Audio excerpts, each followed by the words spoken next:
Yeah. How many are you posting right now? His manager, who knows? And some people are commenting and they're supporting him in his comments. One comment says, can't we just forgive him and stop being jealous? Another says, I'm not gonna lie, I don't think he's a bad dude. Another comments, one minor imperfection you have. Another writes, Hulo is pride maxing. One states that for Hulo to get out of his charges, he has to, quote, Hulo got an IQ max, bro. Another says, no more CP maxing. But there are genuine defenders who are saying things like, what he is involved with is somewhat disturbing and wrong. But at the same time, I do not believe he is evil or a genuine danger to society. And the way people are making him out to be. From what has been said about his at a young age, it seems like he is a mentally ill person whose mind is corrupted over time with disturbing content and unhealthy internet spaces. I also feel like Gideon should have focused more on exposing the distributors and people behind the material instead of mainly turning Hulo into a viral target online. What? One person comments, being mobbed by pedophiles so brutal. How do any of us even recover from this? Another is facing 25 years. One comment writes, 1 year for each dollar you pay for prisoners. Great work. One person comments, looks back to the PDF, prisoners are going to be opening him up like a kid on Christmas. To which one person comments back, I don't like how that was worded. Another person comments, his cellmates are going to appreciate all the looks maxing he's done. Another person comments, people defending this because he's attractive, this is how crooked social media is. If this was some random ugly dude, nobody would hesitate to call him a monster. Protect kids first, not influencers. Now, I will say this about Gideon. I know lots of people have opinions about just like the whole niche of content that's created with predator captures, and like really that could be said about any piece of content online. I do think, I don't really know much of his lore, but I think without his video, Hulu might have a lot more defenders. Because I think they're the exact group of people who are inclined to say things like the ex-girlfriend's lying because she's jealous. Like that, I think that would have been the rhetoric by a lot of people. I don't know if that would have been all people, hopefully not. But I think him able to get the video of him confessing to it, at least for the public to see, even if it becomes inadmissible in court, I do think it helps a lot with it. So, what are your thoughts on all of this? Let me know in the comments, and stay safe. I will see you in the next one. Bye.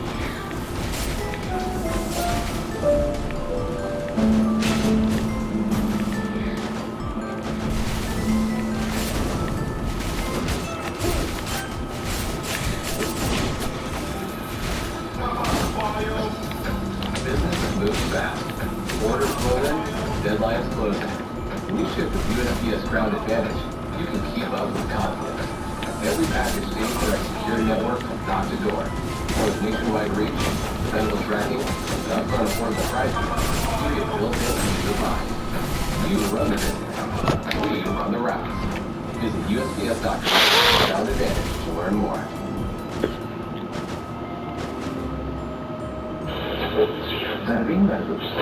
Jealousy is a very normal, natural human emotion. Obviously, some people are just more jealous than others. Some people are just wired to be jealous as well. It could be part of something called retroactive jealousy. There's things like jealousy OCD, relationship OCD. And there are a lot of ways that people who have that try and tame that jealousy. One of which is imaginal exposure, as they call it. One Redditor describes it as, basically, I have a dedicated 30-minute session every day, usually in the mornings, where I stand on an exercise mat and I do something akin to meditation. So they say that they imagine their partner cheating, or imagine these things that trigger a lot of jealousy in them, and they walk through it. So typically when they have these intrusive thoughts of jealousy, they will want reassurance from their partner. They'll get angry at their partner, even though their partner didn't do anything. They'll start getting very insecure and start divulging in very reckless behavior or unhealthy behavior.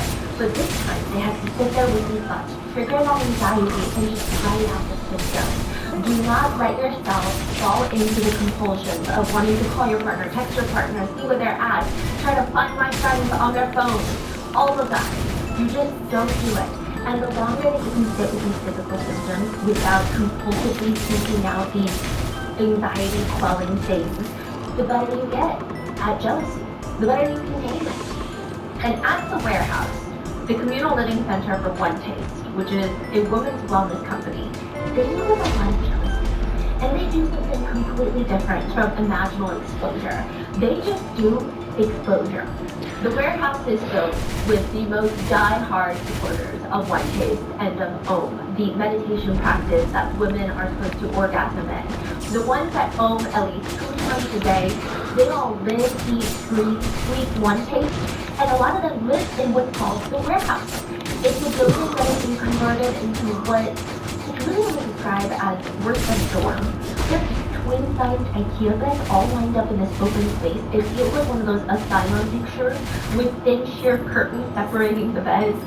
Each person is assigned a research partner upon entry into the warehouse. Hi, welcome. Love that you're going to live with us. Here's your research partner.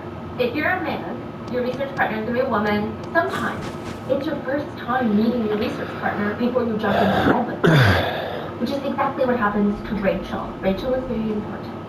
Rachel is laying there in this tiny little twin-sized IKEA bed, and she's laying next to her research partner. It's very uncomfortable. The troubling part is her boyfriend, Rachel's boyfriend. Well, she doesn't know it's an ex-boyfriend. He broke up with her 8 hours ago. He's sleeping in the bed right next to her with his new research partner. Yeah. He's just one sheer curtain away on the bed next to her, and he's just laying next to another girl. Less than 8 hours after he broke her heart. When they got to One Taste, they drove all the way across the country to join Warehouse at One Taste. And they were both so excited to this journey together, but once they got there, he pulled her to the side and told her, look, Rachel, I love you, but not only here, I really have a full experience, you know? I mean, not just like the only with strangers, but I want like a full experience. AKA, he wants to be another woman, and she just had to lay there in his bed, and she remembers thinking in the dark the very first night, God, this is so wrong. I should not be doing this. But then there's another part of me, but this is what I signed up for, right? I was able to explore what it means to open my mind. At One Taste, everybody is taught feeling jealousy isn't necessarily a very bad thing. It's just that they do feel. Ask yourself, what does that jealousy feel like? Is it burning in the chest? Perhaps it feels like ice in the stomach? Just be present with that sensation. You have to work with jealousy. You have to work with character. You have to work with competition. Nicole Day-Jones, the founder of One Taste and soon to be alleged cult leader, is a very confusing figure. It's hard to say whether she is a charismatic business leader or if she's like a wannabe prophet. But with her very blonde hair, such cheeky smile, she teaches all of the One Taste employees and members that if the sensation is too strong, you have to find pleasure in it, especially if the sensation is negative. She calls it getting off on any stroke. When something makes you uncomfortable, hurt, or sad, or angry, you have 2 choices. You can be a victim to those feelings, or you can get off on it. Just to get off on it? Like, get off on it. I don't think it's figurative. There's a woman named Anna who joined One Taste. She starts living at the warehouse, and she believes Nicole. Everything that Nicole is saying makes sense, and there's like 1,000 people around Nicole all the time that's like, hey, listen to what Nicole is saying because she changed my life. So Anna starts trying to do that. Anna is dating a guy named Bill, and he also works inside One Taste. Bill's been a part of One Taste way longer than Anna, and he is fully immersed. He is comfortable with the lifestyle. He's always oming with random women, sleeping with random women, switching research partners all the time. The connections flow with everybody because that's how connections flow. They flow with energy. He loves being non-monogamous. Anna is new to all of this. She loves Bill. She wants to be with Bill and only Bill. And she's also dedicated to One Taste and she's trying to make it work, so it's very confusing. And she has all of these big feelings of jealousy. And the One Taste members encourage her to follow what Nicole says.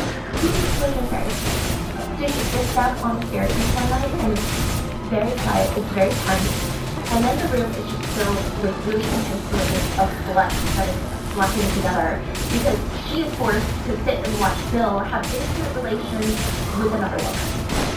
Anna is sitting there watching and she's repeating in her mind what she was taught, which is any intense feeling is a turn on. Any intense feeling is a turn on. And that rhetoric, that feeling, is what leads Nicole Day-Jones to abuse countless One Taste members. And these are the things that they don't want to do, such as sleep with investors, have relations with the genders that they are not attracted to, basically give up their mind, body, and soul for Nicole Day-Jones. Who wants to create the next Whole Foods of wealth? This is part 2 of what?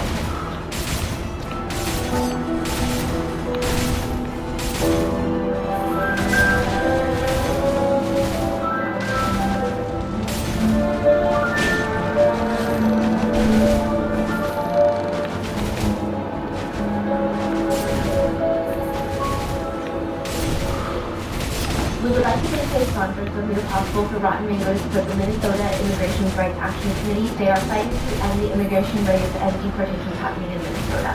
This episode's partnerships have also made it possible to support Rotten Mangoes' growing team, and we'd also like to thank you guys for your continued support. As always, post your notes are available at RottenMangoPodcast.com. Today's case is really heavy in regards to CSA, essay, and to be really specific, there are words and mentions of essay against previous essay victims, with situations of these victims being forced to recreate their original essay experience in their, second essay. There will be mentions and stories of members of the queer community being forced into situations where they're forced to have intimate relations with people and genders in which they are not attracted to. So please prepare yourself if this is too much. Additionally, statements and quotes have been condensed for brevity, though all the information is publicly available. With that being said, let's get into it. It is perfectly orchestrated, pre-planned. Every body in its predetermined place. Nobody even needs to communicate. Everybody knows their position. It is like a chase. You have the ones that are going to chase down the target. You have the ones that control the border so that they can't get past. And then you have the one that's waiting at the end. This is the final hunt. This is where like the last lioness, female lion, is waiting. This is how a group of female lions hunt. They like to circle their prey and run with the prey, circling them in. And finally, the last lion, the female lion standing, she rams her body into the prey and knocks them over.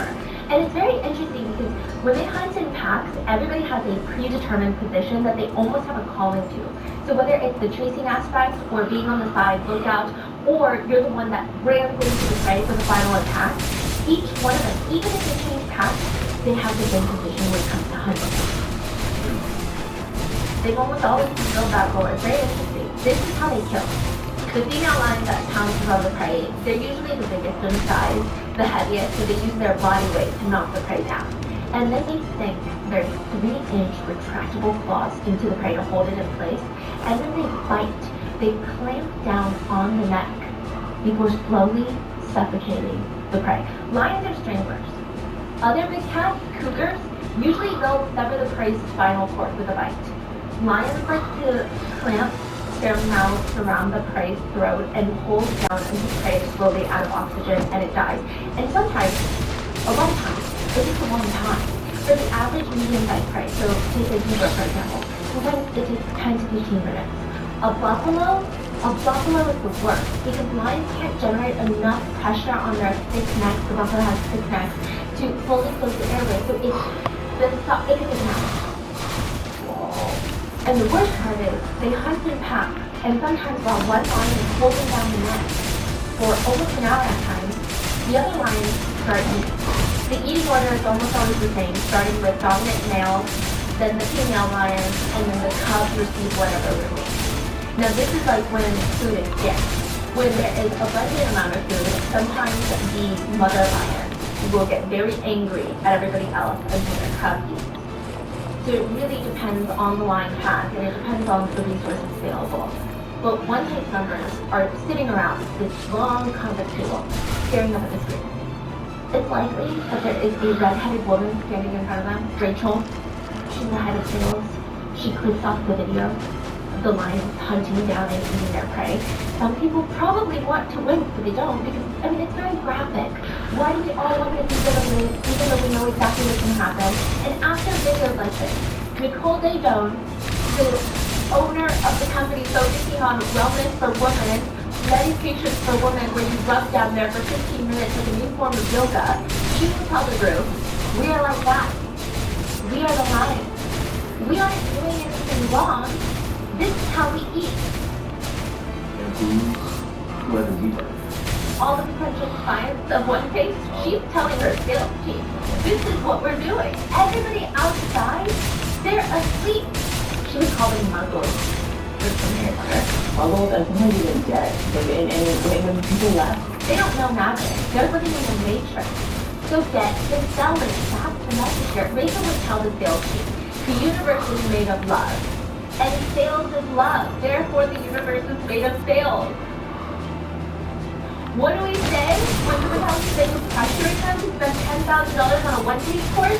We say there is no such thing. All pressure is internal. Someone wants to employ a certain level of skill and art. It's first of all $16,000. How you cold call someone and ask for $16,000 to help them learn how to own. They have the hot seat notes, remember, if you listen to part one case would hold open mics, and they would host all of these community building centers that you pay $10 to get into with the hope of seeing somebody's private parts. You know why everybody's coming. You're not here to network. You're here to see a real life home demonstration. You're here to see a woman downstairs.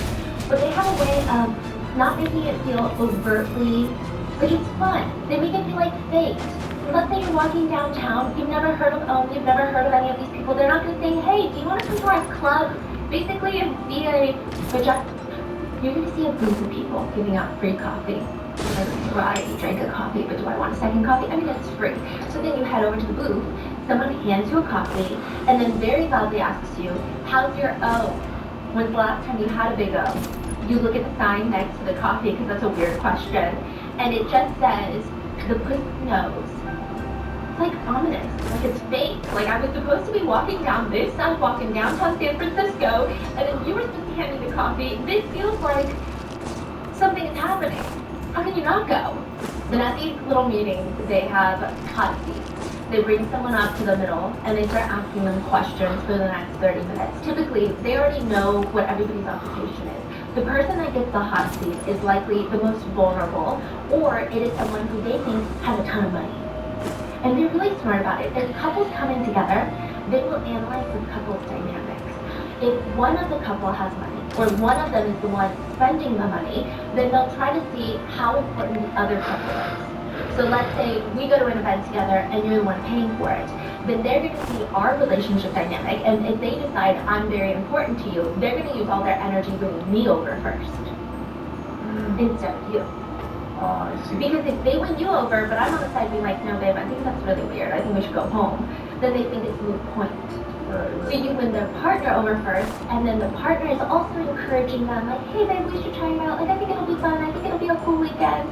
And then now they're also talking to Mr. Moneybags, like, hey, your partner thinks it'll be a great weekend, we think it'll be a great weekend, it's gonna be fine. They study everybody's dynamics. So they put a lot of the vulnerable people, or the people with money in the hot seat. And for 30 minutes they ask you who you are, what your desire is, your biggest fear in life. What do you think fear stands for? You're wrong. Fear stands for fake evidence appearing as reality. That's what they'll tell you. This is exactly why you need to invest in the course right now. Just know whenever you hear any speaker say those 4 words, Yeah, run the other way. you gotta run.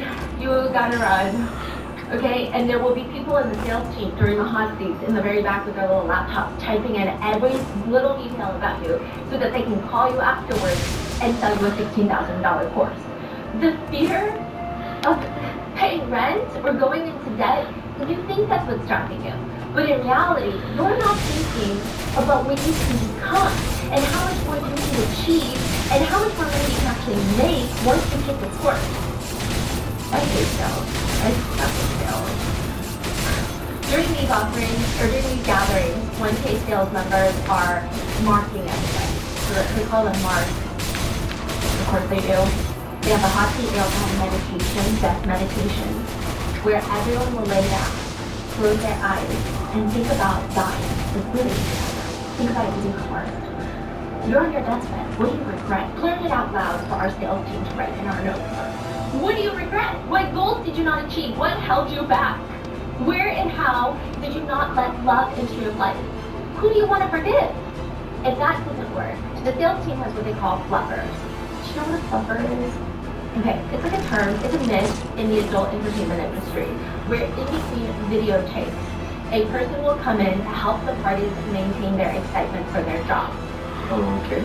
I believe, if I'm not mistaken, the idea in and of itself adds intrigue to the industry. However, most before he was on Reddit, so I could see like a few, I'm a fluffer, AMA, right, asking anything. And a lot of them seem, Fluffer comes in between scenes to keep you aroused. yes, By doing what? you know what, Okay.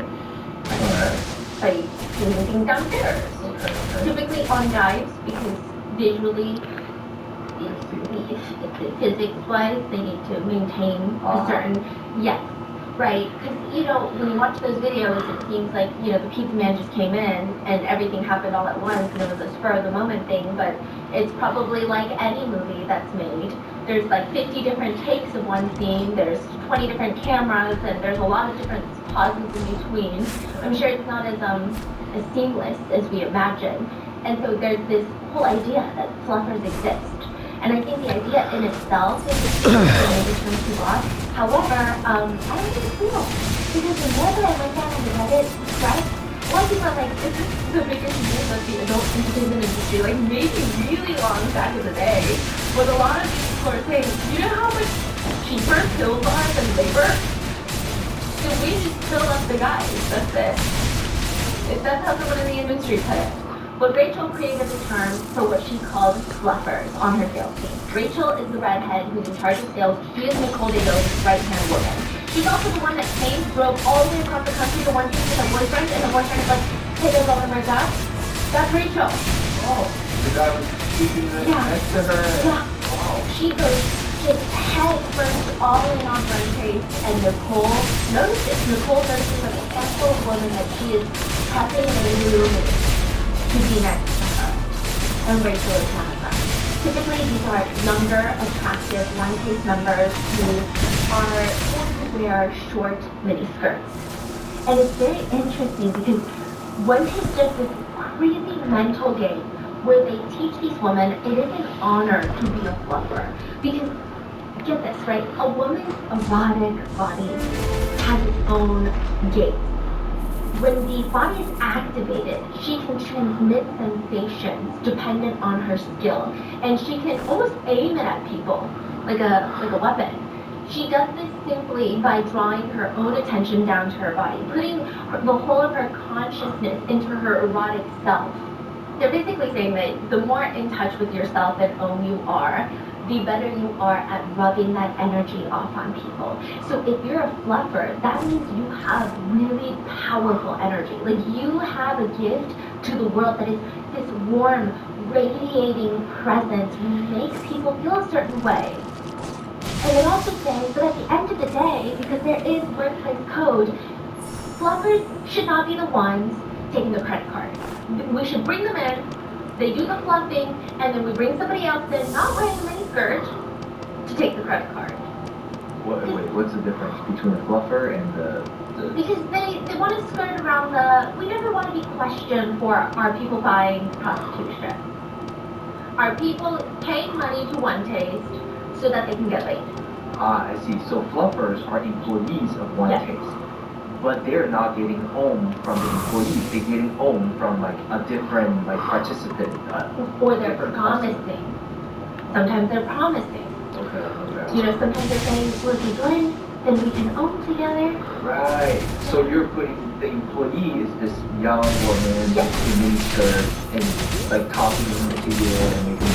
Okay, got it. Basically promising you the world without promising you the world, which you should not be the one using a credit card because they don't want to be accused of running an illegal brothel. Got it. So it's like this weird mind game, like they tell the employees, you have the craziest energy in the world, like you radiate energy, so we need you to get these people to open up. However, don't take the credit card because we don't want to be accused of prostitution. Because that's not what you're doing. Okay, so who's taking the credit card? Just another employee that's not in the mini skirt. Yeah, not a fluffer. And the fluffer is there to like express their energy. Yeah, that's the nice way they would put it. Sometimes Rachel and Nicole would just deflect, where they would just tell you, like, get them to think that they're going to. I think a lot of people would initially believe that it's impossible for so many people to prescribe to some of these beliefs. Like, can you really convince somebody that they're energetically so contagious that they're the fluffer? It's interesting because if you watch some of these seminars, these conferences held by leaders of countries. I think this expands it to the point where even when they would sit on bar stools giving lectures, a lot of them would sit with their legs wide open, wearing skirts. It's not a mini skirt, you can't see everything, but you can it's an open skirt. Almost like the skirt is like a ray of sunshine just emitting out of their downstairs part. I genuinely believe people like Rachel believe in this entire concept wholeheartedly. And they thought that's how to close the sale. If you're not good at closing the sale, maybe you just need to own more. That's the sentiment at one thing. If you're tired working 80 to 100 hour work weeks, well, that's just too damn bad. Go own. If you need more energy, go own. One former member says, there's this adage at One Taste, when the sensation is high, you can either fight. And one time I had tension with one of my coworkers, and Rachel said something like this, right now? No, we're not doing it. You guys go up and don't come back to work until you've done it. He says that he and his female coworker walked down there and they were both looking at each other like, this is really strange, right? Like, we just got told at work, our employer is telling us that we need to go do it before we come back to work. But they believed it because it's part of One Taste culture that if you are dealing with something emotionally challenging or uncomfortable, then you have to push through it for growth. So they have this really awkward, uncomfortable, intimate experience and then went back to work, and that was that. You did say, well, after and afterwards, is it more awkward or is it? They said that. The warehouse is not for the weak. You go to live there with 49 other roommates. You do not have like a second of privacy. Even when you're in the bathroom, most of them don't have stalls. So they have fixed it with their toilets and sinks, but there's no stall. It's one open room that's the bathroom. That's all you get. There's this private little cubby section, like little lockers, but it's a tiny little box, and that is all you have for your personal belongings. The main room has 15 beds filled with 30 people fighting for oxygen at night, all just right next to each other like sardines, except for these little sheer curtains. They're fighting for some peace and quiet. It is common that most nights you sit with a few beds shaking from intimate relations, and it is very common for One Taste members to sit at their foot of the bed and watch other members do it. So there's like this huge voyeurism that's involved with One Taste. They're enjoying the show. I mean, one might think that that's the most exciting part of the day, but it's not. The most exciting part is when Nicole wakes up from her bed. For the longest time, Nicole, the founder of One Taste, lived at the warehouse. And everyone brings her favorite tea mug with the mug handle on the right side. And every morning, Nicole sits in her bed and starts rambling her newest version of what can only be described as the ramblings of a lunatic. And this is supposed to be One Taste heaven. They can have someone in there who does quote-unquote orgasmic haircuts, just like a little swan nose, or almost as they say. Some days it feels normal. Look at it. There would be times that it feels like a giant family, minus all the intimate relations and the unaffected because that would be weird. But they say that's the kind of thing. Because a lot of these people come from vulnerable backgrounds. I think it would be very difficult for someone in a very stable upbringing who's not searching for a bigger picture in life to then go join a dorm with 50 other people and own every day. I think it's a very specific person that they're looking for at the warehouse. And so to have this huge family of people, they would all just cook dinner, they would clean, they would sit around the dining table goofing around, helping each other with chores. Ironically, they would go to the local laundromat to wash all their bedding and towels, which is a lot of bedding and towels, but that facility was called Brainwash. The laundromat is all brainwashed? And then other days you see a group of young women leading Nicole's very wealthy tech boyfriend, Reese Jones, up to the bathroom to do things that they probably maybe didn't want to do, but they were willing to do for Nicole and for the greater good of One Taste and for Reese Jones to keep investing money into One Taste. So, how did that come about? No one knows how Nicole did her own knowledge. But she always finds herself in these wealthy tech circles. She finds herself talking to the founder of Zappos, who sold her Amazon for $1 billion. She finds herself talking to people like Gwyneth Paltrow, Tim Ferriss. Like, she's just everywhere. So they're dating. Yes. And the guy, what's his name? Reese Jones will come to the facility. He doesn't live there. No. He will come here, and then he will do it. Yeah, with a bunch of Nicole's right-hand women. it was actually positioned as an honor to serve Reese Jones because you were picked to do something that was so crucial for one team. So, I'm assuming the guy invested a lot of money. $1 million. When this all falls apart, was he part of it? Yeah, he is in the court documents because it gets really bad. Like, he had live-in handlers, is what they called it. So Nicole actually ended up sending people to live with him full-time because I guess she doesn't want to be the one doing things full-time with Reese Jones. Reese Jones was crazy, I'm not gonna lie to you, okay? But he is crazy. I don't think he's a good person. That's my personal opinion. That's not being a good person is not against the law. But I'm just saying, I don't think he's a great person. Right, so... Yeah. I mean, how long were you together for? It's crazy because she sends handlers to Reese Jones after they break up. Allegedly. Okay. So most days in the warehouse, the schedule is very cutthroat. You wake up at 7 a.m., you immediately head to the group home. There will be 2 rounds of home. One with one partner, and then you immediately switch with another partner, and then that's your second home of the day. Then you do what Nicole calls fear inventory, where you write down your biggest fears and worries. And it's crazy how, I don't know what it is, other cults, when you hear about the way that they do things, it sounds very culty. Like they're in the middle of nowhere, they're making their own bread. That's not very culty, but you get what I'm saying. They're isolated, there is a rural aspect, they're making their own vegetables, and they all have these different things, but there's like a huge religious aspect, so you have to confess your sins to the religious person, and like that's how they gain power over you. This is like the same exact thing, which is wrapped up in journaling. Like that's like wellness journaling. Fear inventory is you write down your biggest fears and worries, and then you share them with a partner so that you can get it out of your system. You don't want it trapped inside your body. Like theoretically, this sounds like something that you would listen to in a self-help podcast, but you're telling me that they're not taking detailed notes of every single person's fear inventory and then using it against them when they try to leave or when they try to stop buying courses, or they, God forbid, want to go to the police. Yes, I just want to say, I am a flight risk.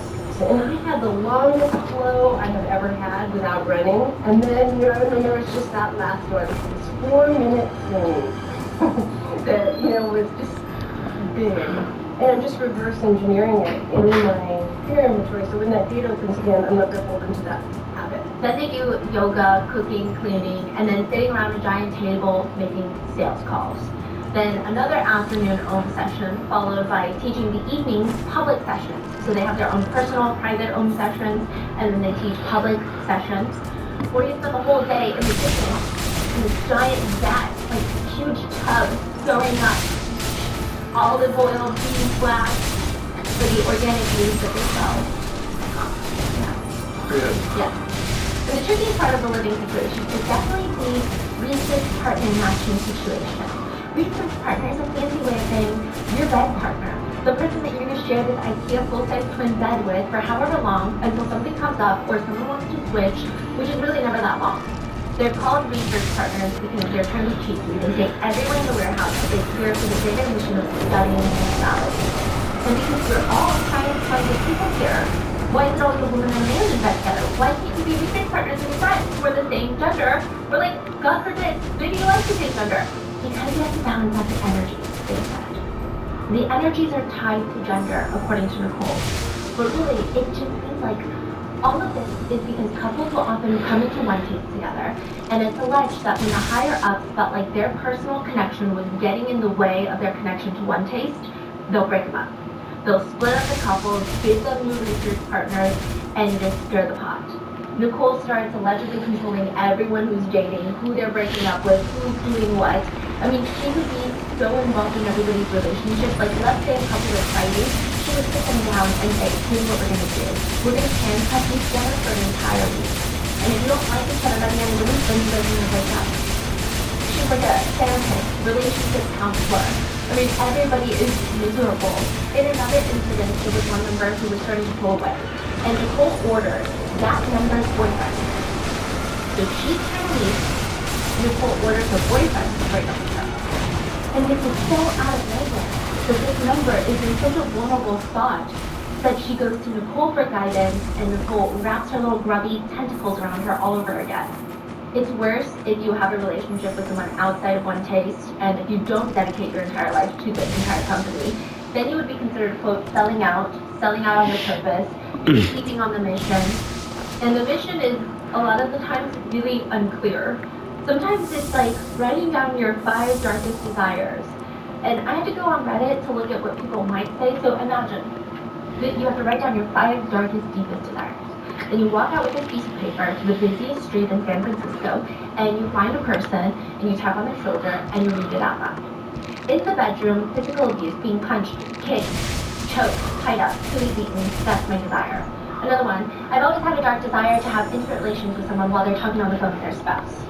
Just say it to a stranger, and I don't know what they're getting out of it. Also, there's kind of a consent feature here. We don't know how old the people they're approaching are. We don't know if this is out of earshot of children. We don't know if anyone consented to hearing about someone's weirdest, darkest desires in the bedroom. We also don't know how in-depth people would go. I feel like maybe the list of odds is dark, but it could be darker, it could be more descriptive, it could be terrifying. It could be like, my deepest, darkest desire is to find a short woman and kill her. Like, you don't know. And you think it would be safe with a short woman. It's unclear what anyone is even achieving from all of this. Sometimes one-page members were encouraged to film themselves having intimate relations, and then they would have to play it for everybody else to watch later on, and people would make commentary. Nicole would be like, oh my gosh, look at how beautiful that is. Other times, they were told, if you're a guy, grab a banana, peel the banana, and let's say some guy named Mark would hold it right in front of his real banana, but he's wearing clothes. And then girls would come one by one and just like lick the fruit. The real fruit. I don't know. It's just weird.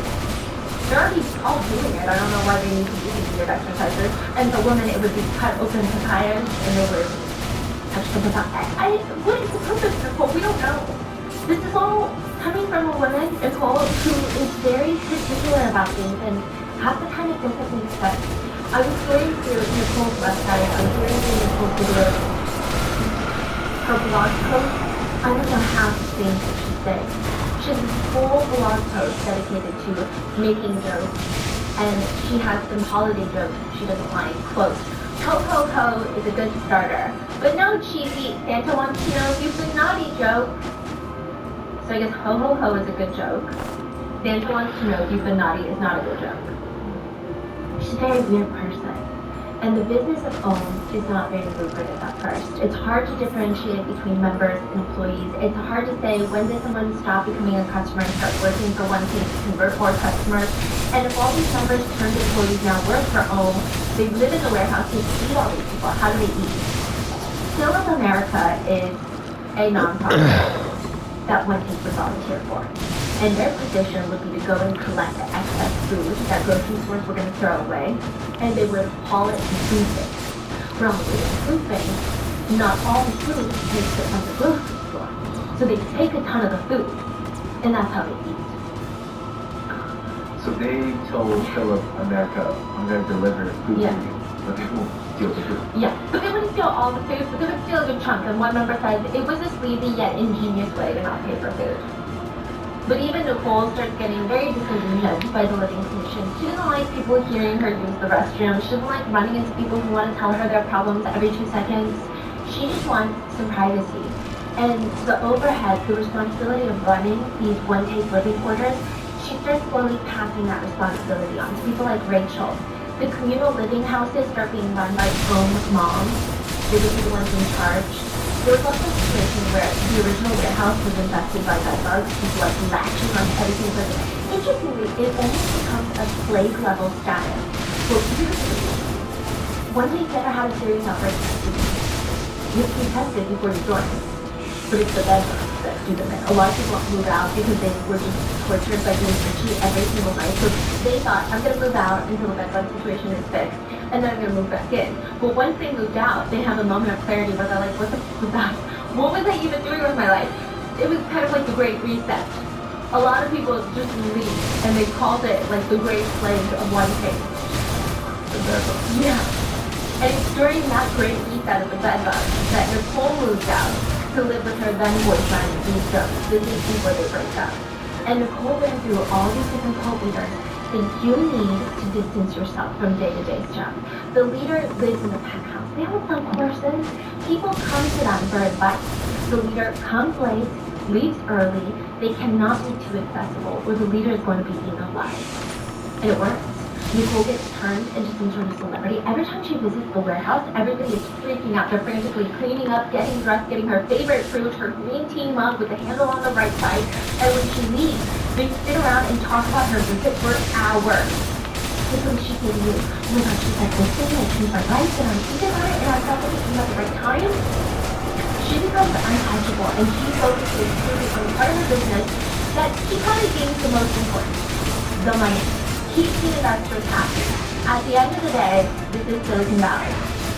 And since a lot of the investors are wealthy men, Nicole tries to think of ways that they would be more likely to stay plugged in to one thing. They briefly tried to offer male stroking. So instead of a woman laying down for meditation, a man would lay down, and a woman would be stroking. That was offered to the higher up, and there were courses being taught on how to help men meditate. However, there was a real concern that was happening in One Taste that it's fine with the higher ups because they're already enlightened, right? But if the general public finds out about it, it could ruin everything. They would have hordes of men outside, and then someone is going to call the BBB, Better Business Bureau, someone's going to call the cops, it's going to be this whole thing, it's going to be a prostitution bust, or they would come in the masses. Women would leave, there would be no reason for women to stay.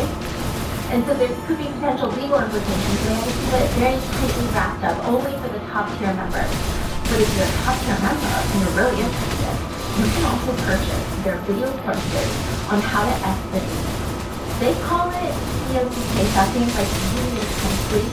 So they say it, I'm going to censor it for you, but they have these like promotional videos where they're standing in these very wholesome, sophisticated rooms, and they say things like, we're going to talk about cock-sucking. I don't think I'm someone to shy away from intimate conversations like that. However, it's like the aggressive repetition of the term, and contrasting it with the videos where everything is so well lit and angelic looking, and you have a happy couple sitting side by side, and it feels like an ad for a pharmaceutical company, and you don't even know what the medication is to treat until the very end of the infomercial. That's what it seems like is the energy, and they just keep saying cock-sucking. Like it's a delicate butterfly name. So they're selling the course on... Yeah, so they go from selling courses on OM and being a master stroker, and now they're like, okay, well we should cater more to like men who are like gonna buy these courses for their wives and their girlfriends. Courses, on editing the beat. Yeah, buy this one for your girlfriend. Yeah. How much are they selling this for? Like thousands of dollars? Yeah. They also try to push this rhetoric that is anatomically incorrect. So women have a sensory point in the back of their throat that is just as pleasurable as downstairs. And I just have to say, you're so dumb, Nicole. I hate you. Okay, that's what I have to say about that. Which they would sell these videos and they would try to state these anatomically incorrect pieces of advice. They even created a how-to where Joanna Van Vleck, the creator of Trunk Club, goes down on a man in real time, giving a step-by-step tutorial. I mean, she's like a multi-millionaire. Who is she? She sold Trunk Club to Nordstrom for I think $200 million. She becomes like an executive. It's like one of those personal stylist subscription boxes for clothing. She sells her entire business to Nordstrom for $200-something million, and she joins One Taste as an executive. And she apparently has this video where she's like just effing the D and giving us a tutorial. And she says that she used to just do these actions to be a good partner. But now she does it because she loves it. She said, I have so much fear. I don't want anyone to see me like this, anyone, especially not him. Until I learned that at the other side of it, that he felt so much more in his body, where I was willing to be vulnerable with that. Sometimes my brow is furrowed. It's not pain. It's that fine line where pure electricity is filtering through my body. It feels like the most bliss and discomfort I've ever felt at once. I look forward to the day when every woman in the world practices this for her own self. So is she a investor of One Taste? Okay. Wow. Wow. Nicole also has a whole section dedicated in her book for this, where she even lists out how to prepare for such as the DE activities, starting with part 1, the preparation. Look at your man. See him for all who he is, for his strength and for his toughness, as well as for his vulnerability and his disappointment. Feel the love you have for him. Feel the desire you have for him. But if the desire is truly there, ask him gently and kindly if he will allow you to end his disease. They'll just kind of lose the plot at some point and they just start teaching BDSM courses where they're like lifting each other and they start leading everyone around on leashes. Again, nothing wrong with BDSM or any sort of specialized interest in the bedroom as long as everyone is consenting adults. I don't know what the heck's going on. Overall, the next thing to call Nicole is a weird-ass pick-me. Another former member of Wednesday said he was so uninspired at his software job, and he was feeling really suffocated because he has a young son. He's like, this is really tough. And he tells Nicole, she comforts him and tells him, yes, you are the father of this child.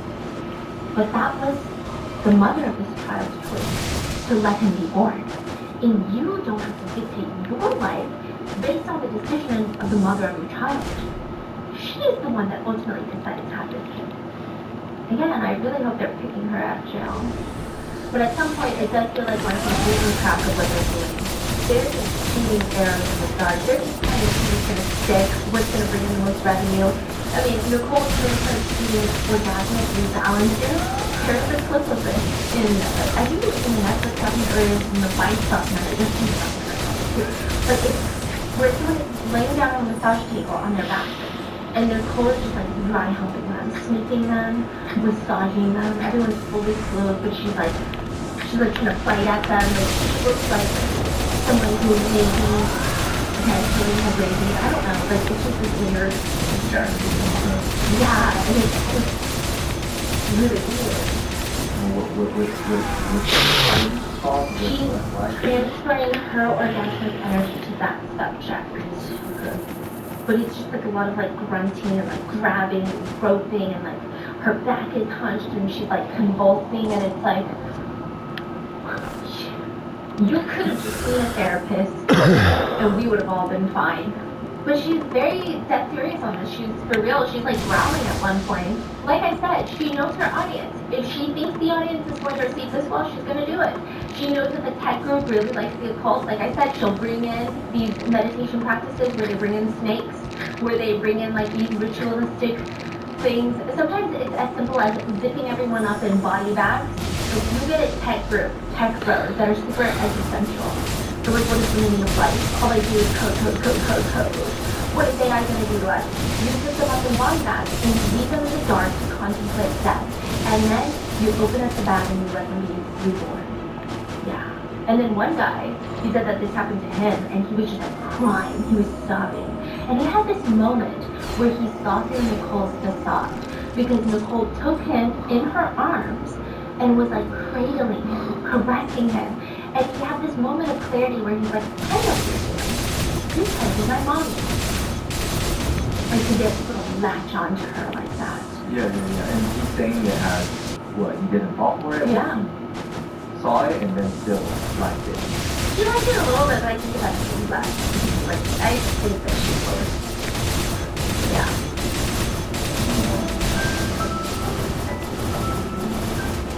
A while ago, I was eagerly awaiting a package and I got a random text that looked like it was from the delivery company that my driver has dropped the package off at my exact address and to click the link in the little thing to see the photo that they took. I was so close to clicking that link until I remembered that I've actually never gotten a text like this before. Thankfully, I avoided the phishing and scam, but how can you get my information in the first place? What I did not realize is that my personal information is being bought and sold by data brokers all over the internet, and it is very likely that your information is true. Incognito helps you protect your privacy and take your personal data off the market by reaching out to data brokers on your behalf, requesting your personal data removal, and dealing with their exceptions. With Incognito's custom removal feature in the unlimited plan and family unlimited plan, you can point to any website where your personal information is visible and one of their privacy agents will take care of the rest for you. Go to incognito.com/Blackman and use code BLACKMAN for 60% off. Incognito helps you wipe yourself from the internet, They can't harm you if they can't find you. Click the link below to claim your 60% off and get your personal data off the market. So brace yourself from there.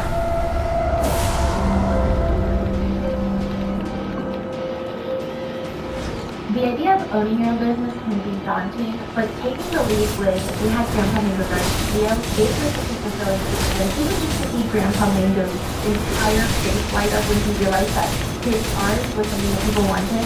We only had his art up for a limited time, but I could not have done that without Shopify. We used to joke in the family that our Grandpa Mango could start with Grandpa Mango's art studio by himself and he would Shopify. I don't know if it's entirely feasible in this area. However, it's fascinating.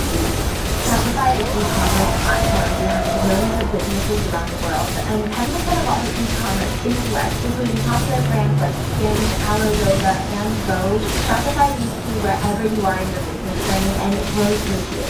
My favorite thing was that everything is synced in one place. Their analytics dashboard shows you exactly what you did, what wasn't working, no guess, like it was just data. If you've been sitting on that idea, waiting for these perfect times, you can stop waiting. The lead being small business owners is very scary, but Shopify makes that waiting smooth. It's time to turn your started into sales with Shopify today. Sign up for your $1 per month trial at shopify.com/Rockton. Go to shopify.com/Rockton. That's shopify.com/Rockton.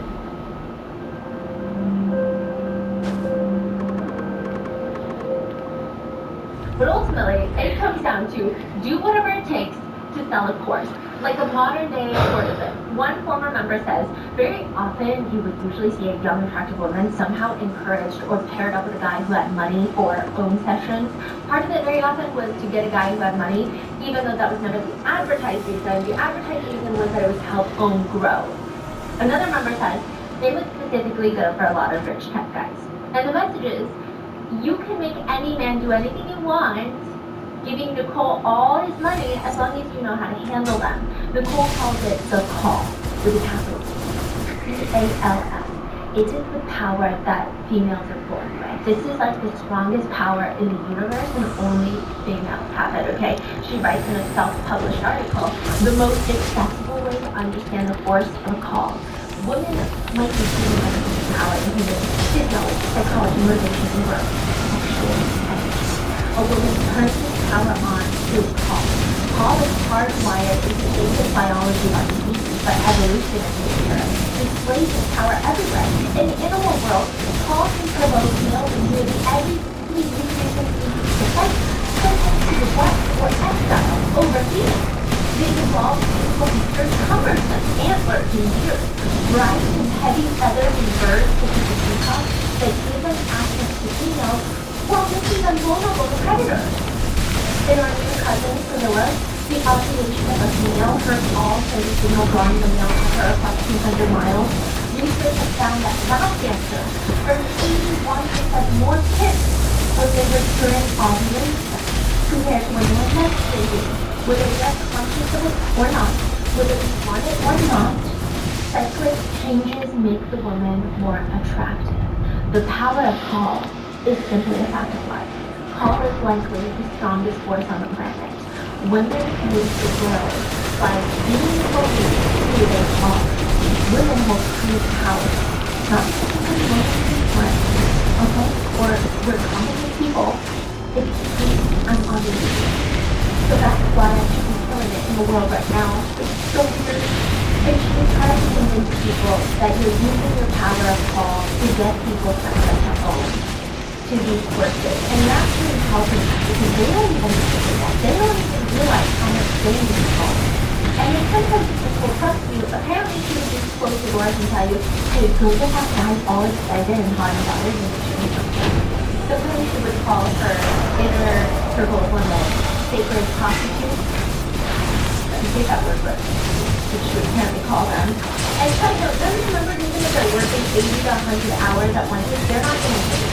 A ton of members spent like $100,000 on one page buying all these courses. Then they make it to be part of their sales team and they would get commission, but it would be the tiniest commission of all the courses they sell. Sometimes even with 100 hours a week, they pay $300 a month. It's just like human success.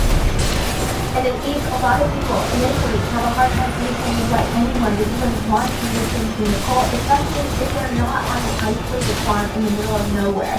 They're in the middle of San Francisco. This is not a typical cult-like environment with the promise of the great wrath coming that's going to wipe out everyone, with everybody who follows the selfless leader who needs to be hated to every second of every day. Why are people listening to Nicole?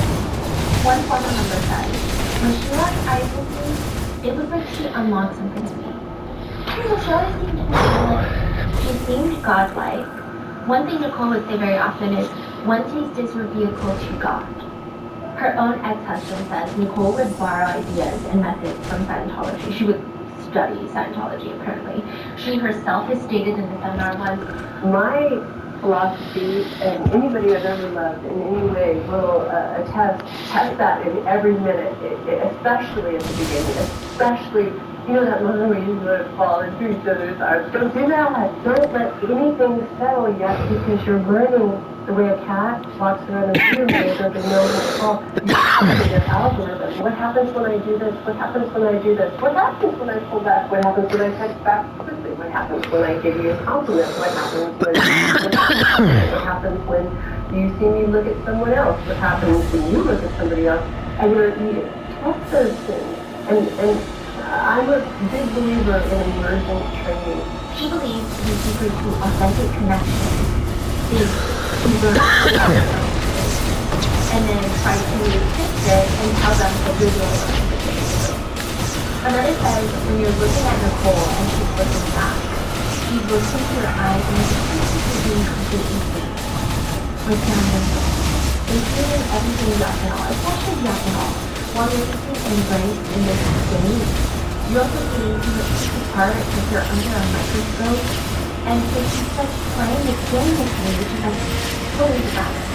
So one day you said, you know, she's like, and she's fishing, she's coming out with it. I want information. No, I want more oats. What do you want? I want more fun. What do you want? I want more community. So she's like, come on, what else? You know, this is how it goes. And so finally I get down to my deepest desire, and I've never spoken it out loud, and I say, I want to have a baby. And she's like, not so fast. What else? I'm thinking, like, what's it? What else? So I just think of saying what I think that she wants to hear. Okay, I want to be part of the demonstration, which is at some of those lectures. You're the one to be told. And the whole thing. Did you hear that? Stop the last time. And remember, that's not at all what she wanted to keep doing. Having when you told, just keep giving and giving until you're exhausted, and you just give her the that she wants. They say, quote, this is on the whole manipulates people. She agrees that she wants to do if it matches what she wants to hear. If you said something she didn't like, she calls it a lie, or that's not the end of your desire. If you had any doubt, she knew how to increase that doubt until she told you what was true, and that's the truth. One former member that was part of the whole inner circle for a really long time, and he did. He wanted his wife to get together, and he saying this about Nicole while she was there. He said, you know those movies, especially women, you know those movies where you're sitting at a cocktail party, and the woman walks through the door, and the music changes, and it's an important plot point? Well, there's no music change, but I knew it was an important plot point. That was how I decided. Not his wife, Nicole. Eventually Nicole takes Nicole. Either he's his wife or he's his woman one day. And he chooses Nicole. And she laughs about it later saying, I told him what you want. Because I can do what you want. Even though I knew I had a heavy conversation. She was like, she was like a Playboy bunny. But I knew I could handle it because I had bravado. And he had all these wild fantasies that I knew I could do. She says he had to give me everything. His wife, his money, his affection, his pride. He had to be wherever I wanted to go. And he had to work every day, 18 hours a day, for me, doing whatever I wanted without complaint. And this guy spoke it out? Yeah. And who is this guy? Do you know? I mean, he's not like a outspoken member of One Taste where he says that he's victimized, but he is outspoken in the sense that he's everywhere in a lot of his books because he was there for such a long time. And he was like the right hand man for a long while. His works why person wants to have all these parents and stuff there. Yeah. Nicole claims she was in a good king, aka forced lower ranking women to have intimate relations with him. Okay, well I guess forced is a very strong legal word, but rather persuaded a lot of lower ranking women to have intimate relations with him. She says, there were a lot of guys that I could take and make into kings, but he offered me willingness to have his ego hit again and again, and if you're willing to